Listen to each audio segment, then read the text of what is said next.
I would maybe start with a saying that it says that if you have to go fast, go alone. If you have to go far, go together.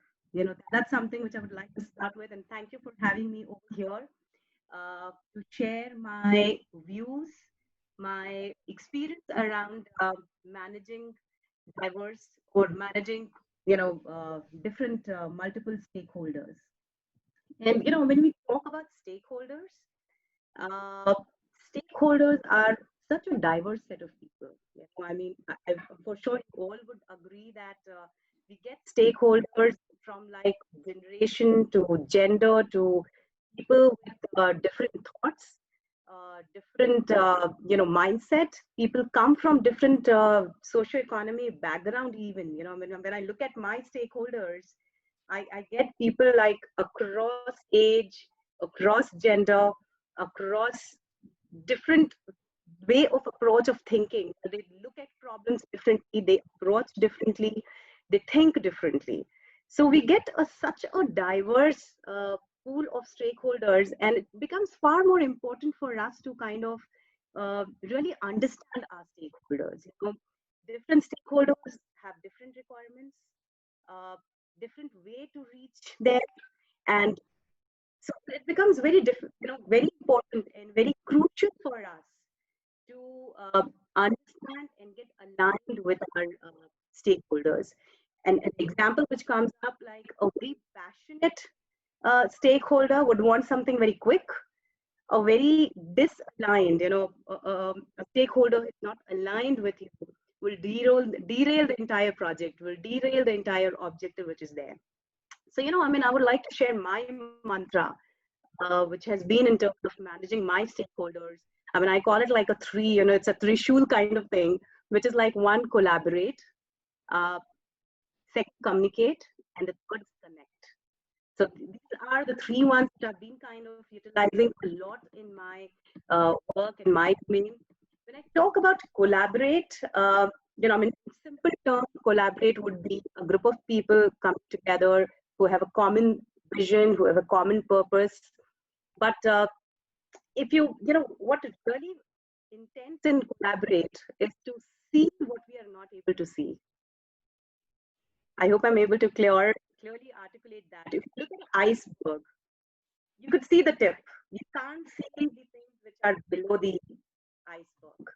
And that's where it becomes far more important. Am I audible now? It's just your voice breaking in between. Like if you can be a bit louder and sure. Okay. So I was trying to say that, when we talk about collaborate, uh, we tend to see things which we want to see, but we don't see which are at a larger angle. So an example which comes up is an iceberg. So we see the tip, but we don't see the things which are below that. I mean, below in terms of why a stakeholder thinks in that way, why he's taking decisions in the other way, what has been the thought behind taking a decision for a stakeholder. So it becomes far more important for us to really understand the stakeholder's mindset through collaboration.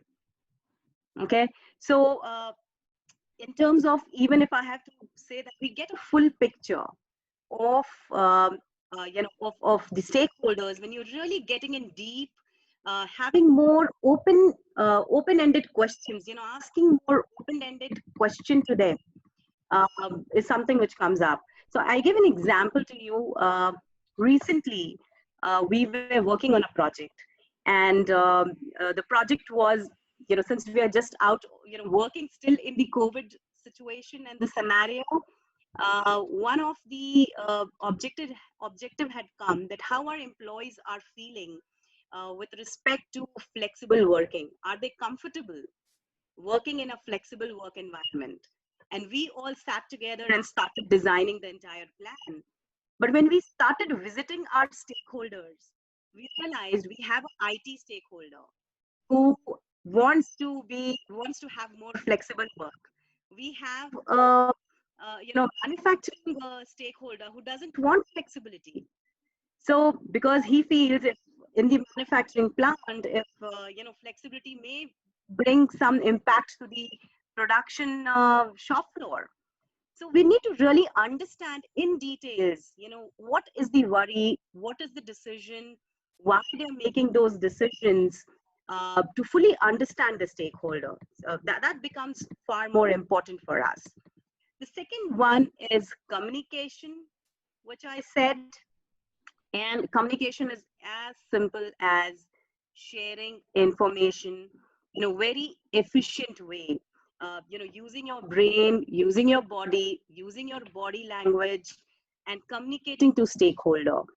And when I say even communicating, it becomes important to understand you've already understood your stakeholder, what they are looking at, and how do you really communicate to them. A stakeholder who is a student versus a stakeholder who is a parent, a stakeholder who is a leader. How do you communicate to these three stakeholders? You can't communicate the same material, same intent to all the three. So, also tweaking your communication style, communication approach, um, for your each and every stakeholder becomes very important. An example comes up, as I said, I had a very active leader, active stakeholder, who was in power, who was interested. I need to look at how I can communicate to that leader of mine. I had another stakeholder who was very powerful but wasn't interested.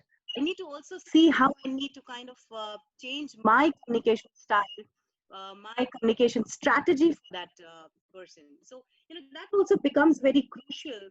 How are we communicating to our stakeholders? Third aspect comes up is connect. And when I say connect, it's primarily using your emotions, emotions to foster a deeper and a meaningful relationship. Uh, I mean, that's something which people would always remember.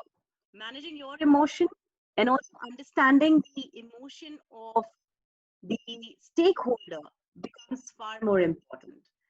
So that's where the connect and the relationship piece comes up, where how you're able to build that relationship with the stakeholder. I mean, another thing which comes up to me is times we get a lot of negativity.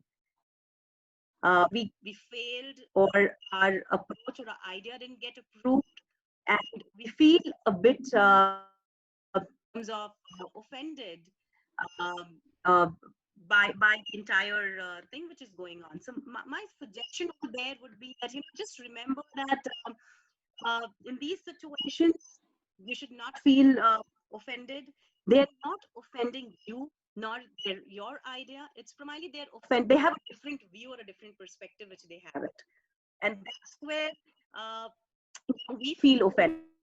So it's not that they didn't like you or they didn't like the views that you are presenting, but it's just that they have a different perspective, different views which they have, and they are sharing that with you. So that's something which I would say that we should be mindful, and we should always keep in our mind when we are interacting with our various stakeholders. So, my mantra has been definitely understanding my stakeholder in terms of I have a diverse set.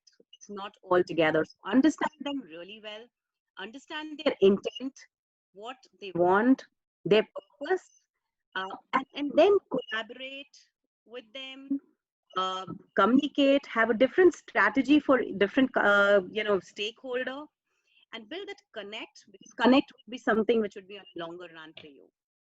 So that's something which I would say on how do I primarily believe in working across diverse multiple stakeholders.